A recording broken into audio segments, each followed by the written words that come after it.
He was a man forged by the unforgiving plains, a solitary figure named Jedediah Stone, whose ranch, stretching across acres of sun-baked earth, was as vast and empty as his own life.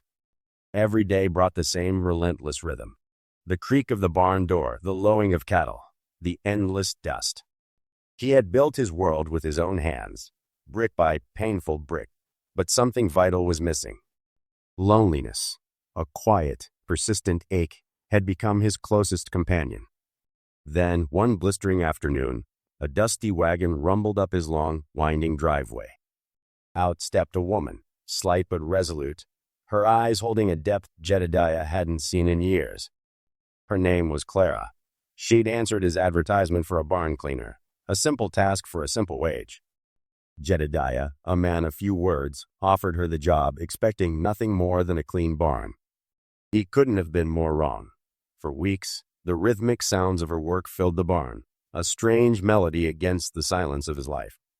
He saw her occasionally, a fleeting glimpse of her silhouette against the setting sun, but they rarely spoke beyond necessary pleasantries. Then came the day the unexpected happened. Jedediah, needing to discuss a new task, knocked on the small, unassuming door of the bunkhouse he'd offered her as temporary lodging.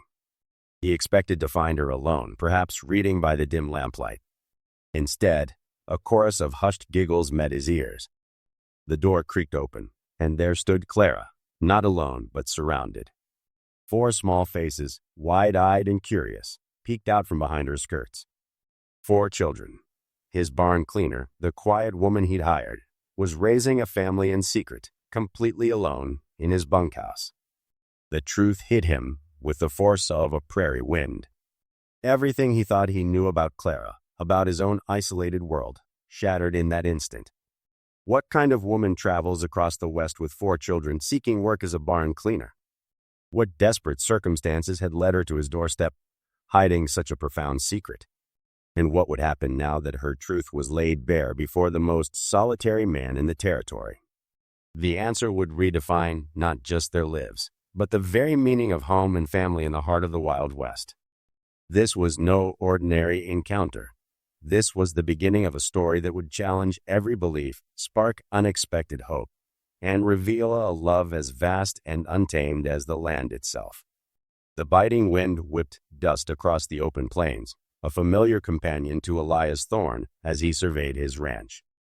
His gaze swept over the weathered barn, its timbers groaning under the weight of years, then settled on the small, isolated cabin nestled by the creek. It had been weeks since he'd placed the advertisement in the distant town's paper, a desperate plea for help with the mounting chores. He needed a barn cleaner, someone willing to brave the isolation and the sheer scale of his neglected property. The silence that had greeted his initial calls was deafening, a stark reminder of how few were willing to venture out to the remote Thorns End Ranch. Then a letter had arrived, smudged and slightly crumpled, bearing a return address from a town even smaller than the one he frequented. It was from a woman named Sarah Jenkins. Her penmanship was elegant, a stark contrast to the rough-hewn world Elias inhabited, and her words were direct, practical, and to the point. She understood the scope of the work, the isolation, and the meager pay he offered. Elias, a man of few words and even fewer expectations, had been surprised. Most people wanted more, or at least a promise of less backbreaking labor. Sarah Jenkins simply stated her availability and her need for the work. He remembered their first meeting. She arrived not in a fancy carriage, but on a sturdy, dust-covered mare, her simple dress hinting at a life lived without excess. Her eyes, though, were what caught him, a clear, unwavering blue that held both resilience and a hint of something he couldn't quite place, a quiet determination. She hadn't flinched at the sight of the dilapidated barn, nor at the daunting task ahead. Instead, she'd simply nodded, tied her mare, and without a word began to assess the mess. Elias Thorne, accustomed to people turning tail at the sheer scale of his ranch's disarray, found himself oddly impressed. He'd shown her to the small, one-room cabin, rarely used, and explained the terms again, just to be sure. "It's just me out here, Miss Jenkins," he'd said, his voice gruff, "and the work is hard." No frills. Sarah Jenkins had simply smiled. a small, genuine curve of her lips that softened her otherwise serious face. "Hard work doesn't scare me, Mr. Thorne," she'd replied, her voice soft but firm. And for the past few days, she had proven her words true. She worked from dawn till dusk, a tireless silhouette against the setting sun, mucking stalls, repairing fences, and bringing a sense of order to the chaos that had slowly consumed Elias's world. He found himself watching her sometimes, from a distance, curious about the quiet woman who had so readily accepted his lonely proposition. She never complained, never asked for more, simply did what was required and then some. A strange sense of peace had begun to settle over Thorne's end, a subtle shift he hadn't realized was missing until Sarah Jenkins arrived. He'd planned to check on her, to see if she needed anything, to ensure she was settling in. But as he approached the cabin, a sound stopped him dead in his tracks. It wasn't the usual quiet hum of the prairie. It was the distinct, unmistakable sound of children's laughter. The laughter, light and clear, cut through the quiet hum of the prairie, a sound Elias hadn't heard on his ranch in years. It was undeniably the sound of children, not just one, but several, their joyful shrieks echoing from the direction of the small cabin. A knot tightened in his stomach. He had hired a barn cleaner, a solitary woman, or so he thought. This new development threw a wrench into his carefully managed solitude, and a sudden rush of questions flooded his mind. Who were these children? Why were they here? And why hadn't she mentioned them? He quickened his pace, the sound growing louder with every step. As he rounded the bend in the path, the scene before him solidified, confirming his suspicions. There, in front of the cabin, were 4 small figures, their movements a blur of youthful energy.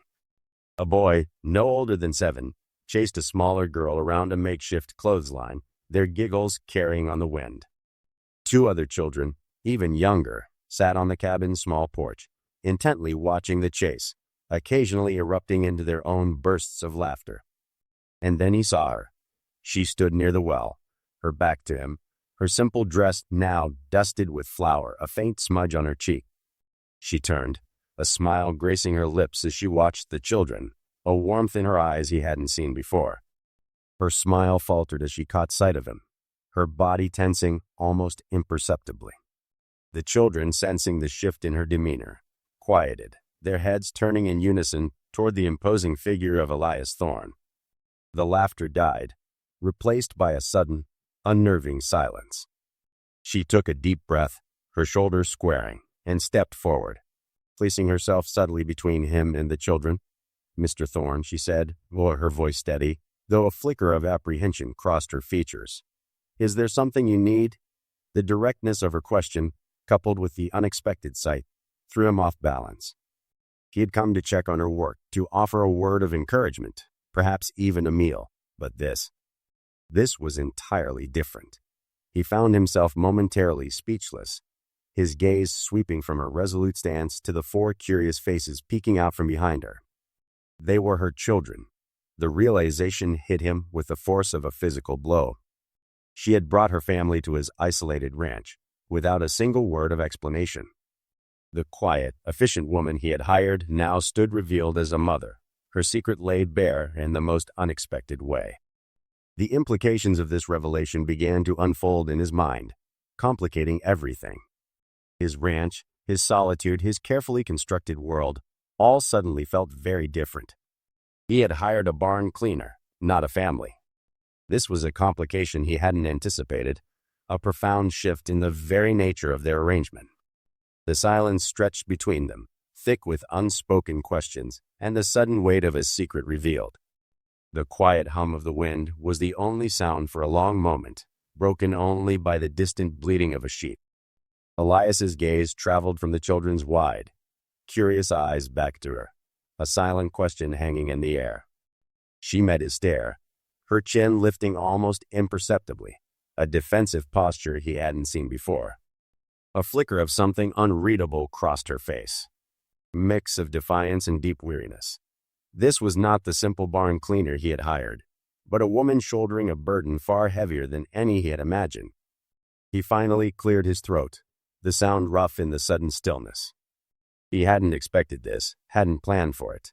His ranch was his refuge, a place of predictable solitude. Now 4 small pairs of eyes watched him, their presence an undeniable shift in his ordered world. He watched as she subtly positioned herself, almost imperceptibly, between him and the children, a silent protector. It was a gesture that spoke volumes, revealing a fierce, maternal instinct he hadn't anticipated. The next few days settled into an uneasy rhythm. She continued her work in the barn with the same quiet efficiency, the children playing nearby, their laughter a surprising addition to the ranch's usual quiet. Elias found himself watching them, observing their games of tag among the hay bales, their hushed conversations as they shared a packed lunch. He noticed the way she always kept one eye on them, even as she expertly mucked out stalls or stacked feed bags. His initial shock began to give way to a grudging admiration for her quiet strength. One afternoon, as he rode back from checking fences, he saw a plume of smoke rising from the direction of the small cabin. His heart lurched. Kicking his horse into a gallop, he arrived to find a small fire blazing near the cabin's side wall, dangerously close to the dry timber.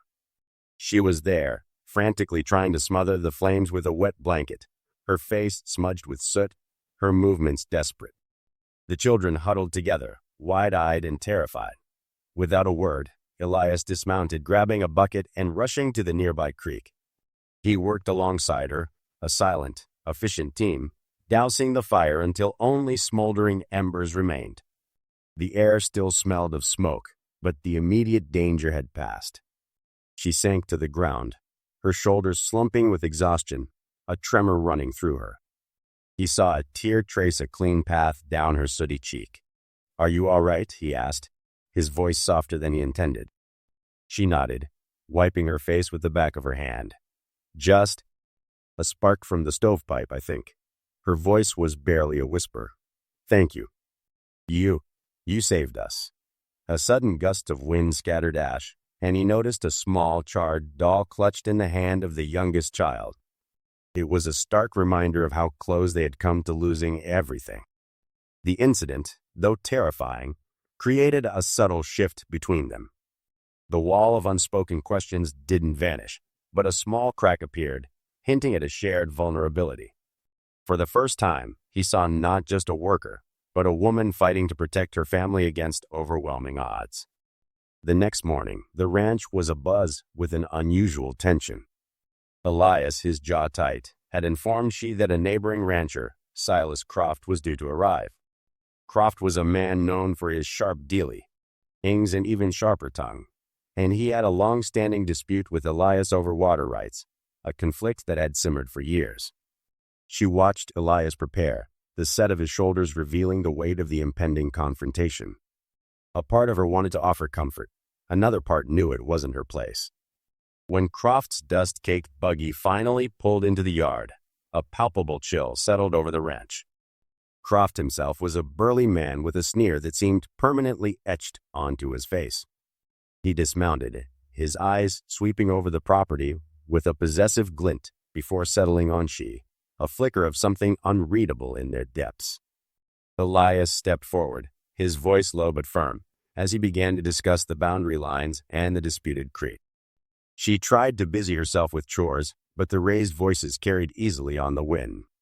Suddenly, Croft's gaze fixed on the cabin, then on the children playing near the creek. A cruel smile stretched his lips. "Heard you got yourself a new housekeeper, Thorne," he drawled, his voice laced with insinuation. "And a whole ready-made family to go with her, it seems." The words hung in the air, a venomous accusation. Elias's head snapped towards Croft, his fists clenching at his sides. Before he could respond, she, her face pale but her eyes blazing, stepped forward. "My children are none of your concern, Mr. Croft," she stated, her voice surprisingly steady despite the tremor in her hands. "Nor is my employment here." Croft merely chuckled, a harsh, grating sound. "A woman with 4 mouths to feed, out here in the middle of nowhere. Sounds like desperation to me, not employment." He turned his sneer back to Elias. "Seems you're not just short on water, Thorne, but on judgment too." Elias took a menacing step towards Croft, his face a mask of cold fury. "Get off my land, Silas," he growled, his voice a low rumble of warning. Now, Croft, however, wasn't done. He turned his attention back to she, his eyes narrowing. "Or maybe," he continued, ignoring Elias, "you're just looking for a soft place to land. Heard tell of women like you, always looking for a man to take care of their burdens." The insult hung in the air, a direct assault on she's character and her struggle. A wave of shame washed over her, hot and stinging, followed by a surge of defiant anger. She had faced down desperate circumstances, but never such open contempt. She felt Elias's hand on her arm, a silent command to stay calm, but her pride was wounded. Then a small, unexpected sound cut through the tension. Her youngest, drawn by the commotion, had stumbled and let out a wail. Croft's eyes, already hard, seemed to sharpen with cruel amusement. He took a step towards the child, a predatory glint in his eye, as if to further mock she's vulnerability. In that instant, something snapped in Elias. His control shattered. With a roar that echoed across the plains, he launched himself at Croft. The two men collided with a sickening thud, a whirlwind of fists and grunts. She gasped, her hand flying to her mouth, as the long simmering tensions finally erupted into a violent brawl. The fight was brutal, fueled by years of resentment and Croft's latest, unforgivable insult. She watched, her heart pounding, as the man who had offered her shelter now fought to defend her honor, a fierce protector emerging from the quiet rancher. The dust settled, revealing Elias standing over Croft, whose eyes were glazed and unseeing. A collective gasp rippled through the small gathering. She rushed forward, her heart a tangled knot of fear and relief. Elias, his knuckles bruised, looked up at her, a raw vulnerability in his gaze that she had never witnessed before. The fight had ended, but a new, unsettling quiet had descended upon them, heavier than any silence before. Days blurred into a tense, unspoken truce. Croft surprisingly recovered, though his swagger was gone, replaced by a sullen resentment. He avoided her gaze, a clear sign of his defeat. Elias, meanwhile, began to spend more time around the cabin, not speaking of the incident, but his presence was a constant, comforting reassurance. He fixed a loose shutter, mended a broken fence post near the creek, small gestures that spoke volumes. She found herself watching him, a warmth spreading through her chest that had nothing to do with the stove fire.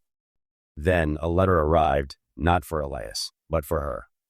The postman, a rare sight at Thorn's End, handed it to her with a curious glance. Her hands trembled as she recognized the elegant script of her aunt, the very woman who had disowned her.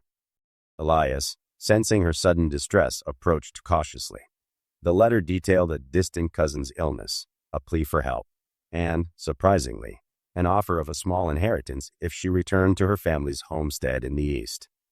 It was a lifeline, a chance to reclaim a life she thought lost. A wave of conflicting emotions washed over her. The offer was everything she had once longed for: security, family, a return to the world she knew. Yet, looking at the familiar, dust-swept landscape, at the quiet strength of Elias, a profound sadness settled in. This ranch, this man, these children, they had become her world.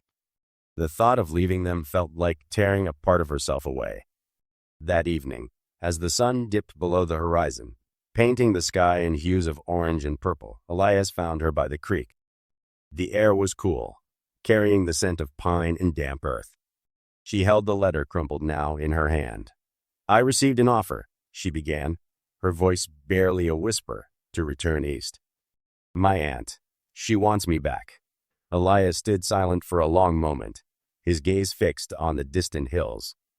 When he finally spoke, his voice was low, rough with emotion. "And what do you want, she?" The directness of his question, the raw honesty in his eyes, caught her off guard. She had spent so long reacting to circumstances, surviving, that she hadn't truly aired her own desires. The world she had left behind now felt distant, almost foreign. Here, amidst the quiet vastness of the ranch, she had found a purpose, a family, and a sense of belonging she never knew she craved. "I," I don't know, she confessed, her voice thick with unshed tears. The truth was, she did know. The thought of leaving the children, of not seeing Elias's quiet smile, of abandoning the life she had built here was unbearable. The East, with all its promises, suddenly felt cold and empty. Her heart ached with the weight of her choice, a choice that suddenly felt clear, yet terrifying. Her heart ached with the weight of her choice, a choice that suddenly felt clear, yet terrifying. She looked at Elias, his face etched with a quiet hope she hadn't seen before, and then at the small, sturdy house that had become her sanctuary.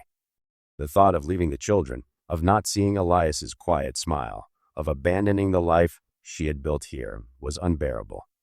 The East, with all its promises, suddenly felt cold and empty. Just as she opened her mouth to speak, a sharp rap echoed from the front door.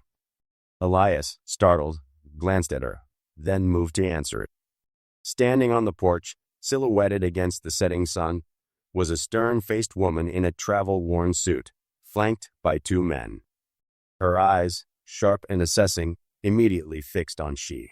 Sarah Jenkins, the woman's voice cut through the evening air, devoid of warmth. I am Harriet Thorne, Elias's sister. I received your letter. I've come to take Elias back to civilization where he belongs and to ensure he hasn't been taken advantage of. A cold dread settled over she. This was the confrontation she had feared, the judgment from Elias's family that she knew would eventually come.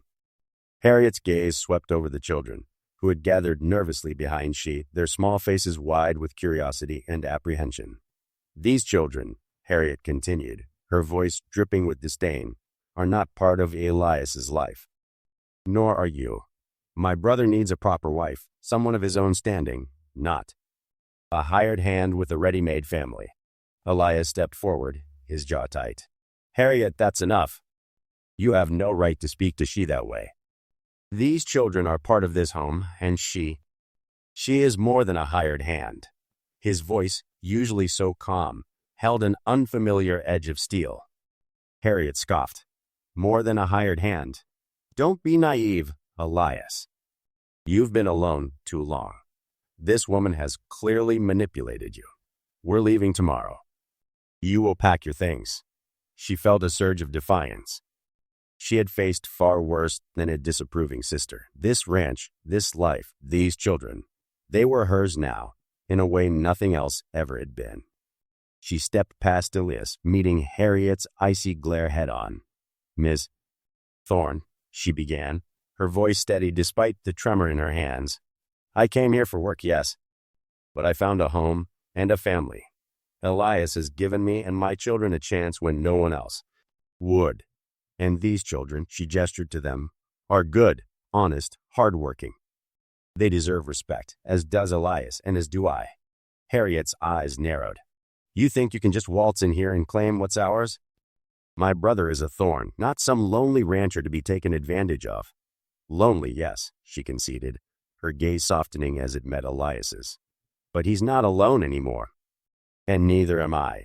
Elias, without a word, reached for she's hand, his fingers intertwining with hers. His grip was firm, a silent declaration.